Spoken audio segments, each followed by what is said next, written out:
नमस्कार बच्चों, मैं श्रीमती रीना दत्ता, प्रधान अध्यापक उच्च प्राथमिक शाला धर्माउर, विकासखंड तोकापाल, संकुल केंद्र करंजी, जिला बस्तर, छत्तीसगढ़। बच्चों, एक बार मैं पुनः आपके समक्ष उपस्थित हुई हूँ।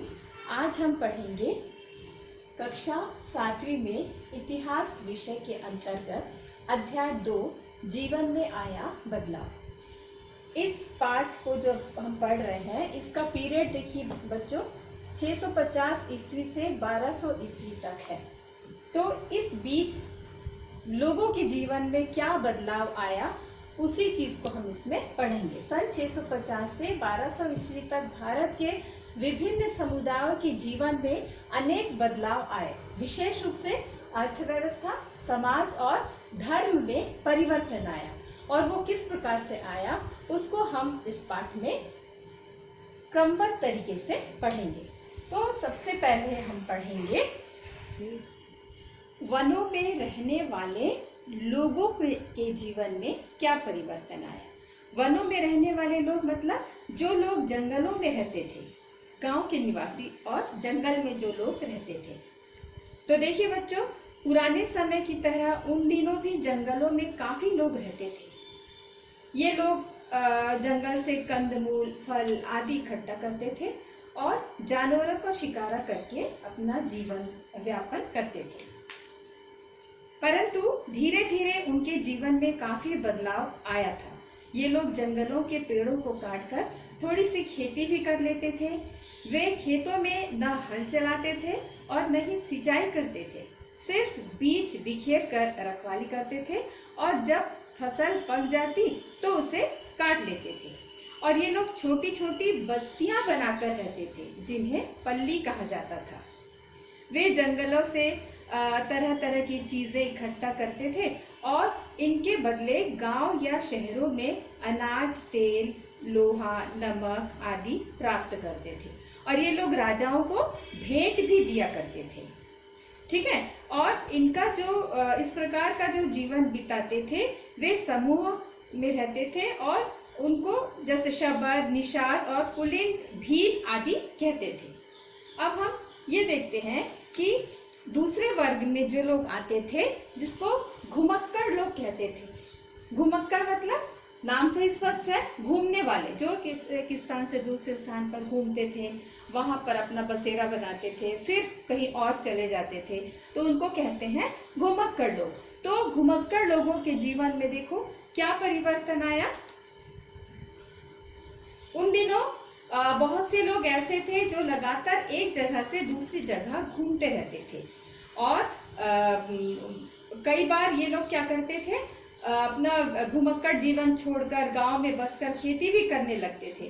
कुछ घुमक्कड़ समूह के लोग अच्छे कारीगर भी थे, जो लोहे की चीजें बनाते थे या दूर के इलाकों में जाकर तालाब खोदने या साफ करने का काम भी करते थे, सफाई करने का काम, है ना। और इसमें देखिए नाचने वाले, गाने वाले, जो नट जिसे कहा जाता था, वो आते थे। और साथ ही साथ ये लोग क्या करते थे, लोगों का मनोरंजन करते थे, और मनोरंजन करके वो अपना अर्थ लाभ करते थे। इसके अलावा जोगी है, सन्यासी है, भिक्षुक है, जो लोगों के द्वार द्वार में घूमते थे, तो इन लोगों को घुमक्कड़ कहा जाता था। गांव और शहर के लोग इनका आदर सत्कार भी करते थे। अब उसके बाद देखिए अगला पॉइंट आता है गांव और शहर के लोग। तो गांव और शहर के लोगों में कई जाति के लोग रहते थे, मतलब अलग अलग जाति के लोग भी यहाँ पर रहते थे। इन दिनों गांव में खेती करने वाले लोगों की संख्या तेजी से बढ़ रही थी। जहाँ पहले खेती नहीं हो सकती थी, ऐसे जगहों पर ये लोग सिंचाई की व्यवस्था करके खेती करना शुरू कर दिए। और छत्तीसगढ़ के इतिहास से हमको पता चलता है कि 11वीं शताब्दी में रतनपुर में कुल 1400 तालाब बनवाए गए थे। अब इनकी संख्या घटकर मात्र 250 के लगभग रह गई है। गांव की विशेषता ये थी कि इनमें कई जाति के लोग रहते थे। अभी मैंने आपको बताया, तो गांव का जो समाज था बहुत हद तक जाति व्यवस्था से बंधा हुआ था। हर जाति की अपनी अलग अलग बस्तियां होती थी। इनमें चांडाल, सोपाक, सूत, मागध आदि अनेक जातियां थी। अब इसमें देखिए, जो निम्न जाति के लोग होते थे उनको चांडाल कहा जाता था। तो उनकी रहने का जो बस्ती होता था वो भी एकदम अलग होता था, गांव से बहुत दूर होता था। ये सार्वजनिक क्षेत्र में ये लोग इनका आना ही मना ही था, ये नहीं प्रवेश करते थे। और सार्वजनिक जैसे तालाब है या कुआं है, वहां से ये पानी भी नहीं भर सकते थे। और जब कभी भी उनको बाजार या हाट आना होता था तो उनका एक समय निश्चित होता था और उनके हाथ में एक डंडा होता था जिसमें घुंघरू बंधा हुआ रहता था और उसको वो बजाते हुए चलते थे। क्यों चलते थे? ताकि दूसरे लोगों को ये पता चल जाए कि ये चांडाल लोगों का प्रवेश हुआ है, तो वो वहां से सब कोई हट जाते थे और उनको रास्ता दे देते थे। तो सोचिए, जाति प्रथा की मतलब कितनी बुरी व्यवस्था थी, लेकिन धीरे धीरे क्या हुआ, वो हटने लगा। आज ये व्यवस्था हम अपने समाज में नहीं देखते हैं।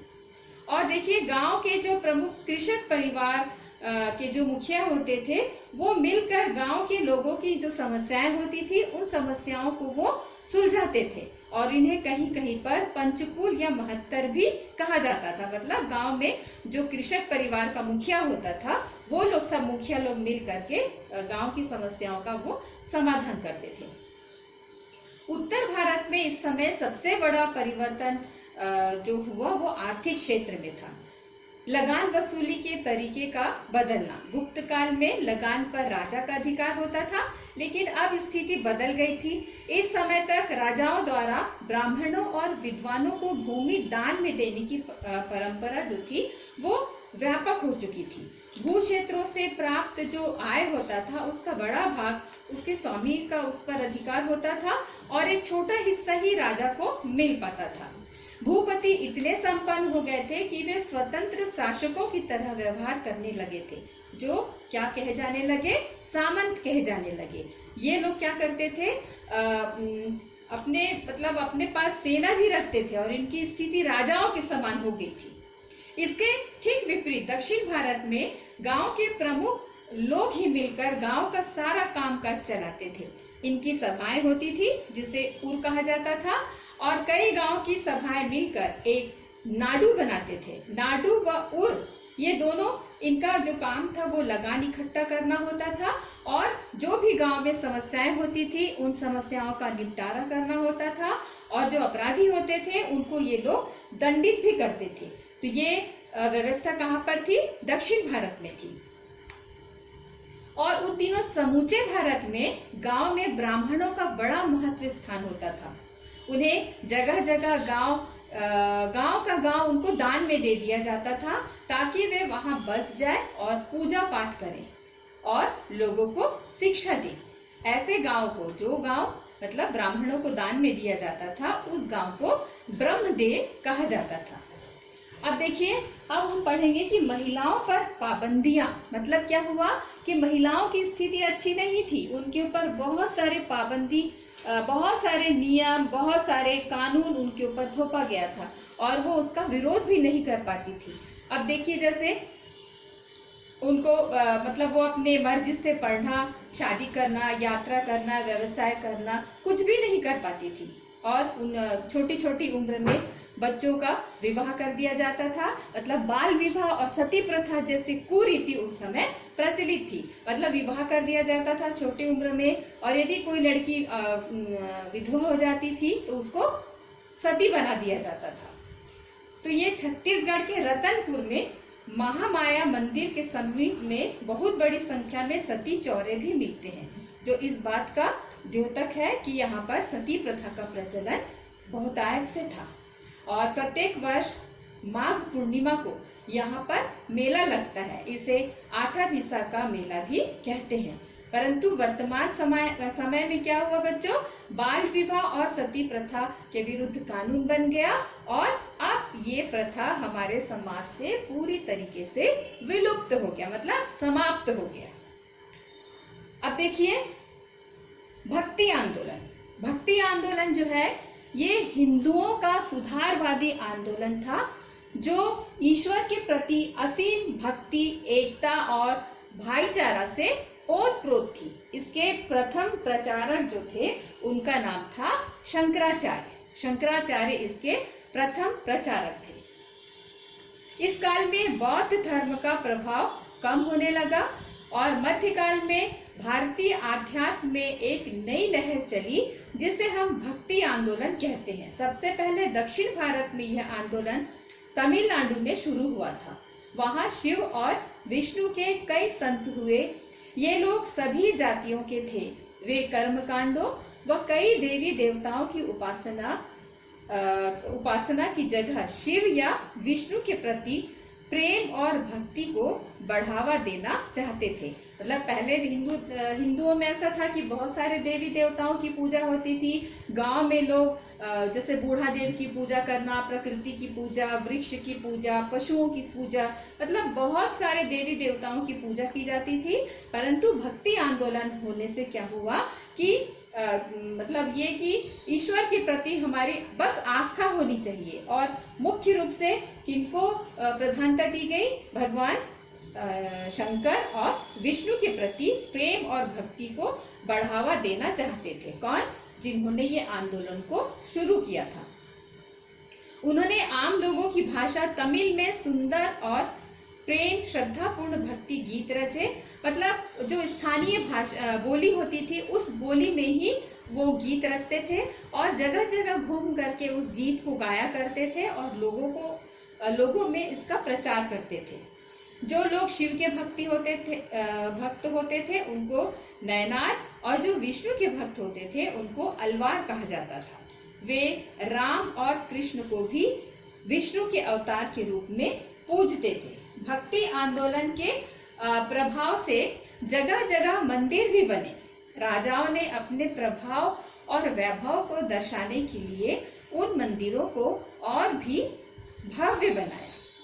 अब देखिए इस काल में मतलब मंदिर और शिल्प कला, इस काल में बनने वाले मंदिर काफी बड़े होते थे। उनमें गर्भगृह, शिखर, मंडप, ये तीन जो होते थे उनके वास्तुकला में सबसे महत्वपूर्ण होते थे।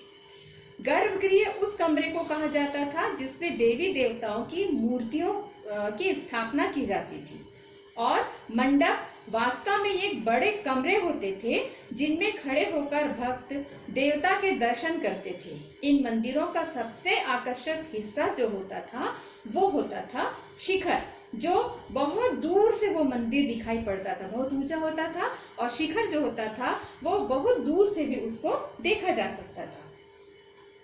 उड़ीसा का प्रसिद्ध सूर्य मंदिर कहाँ पर स्थित है बच्चों? कोणार्क में, है ना। तो कोणार्क में स्थित सूर्य मंदिर को चंदेल राजाओं द्वारा बनाया गया और खजुराहो के मंदिर राजराज चोल द्वारा बनाए गए।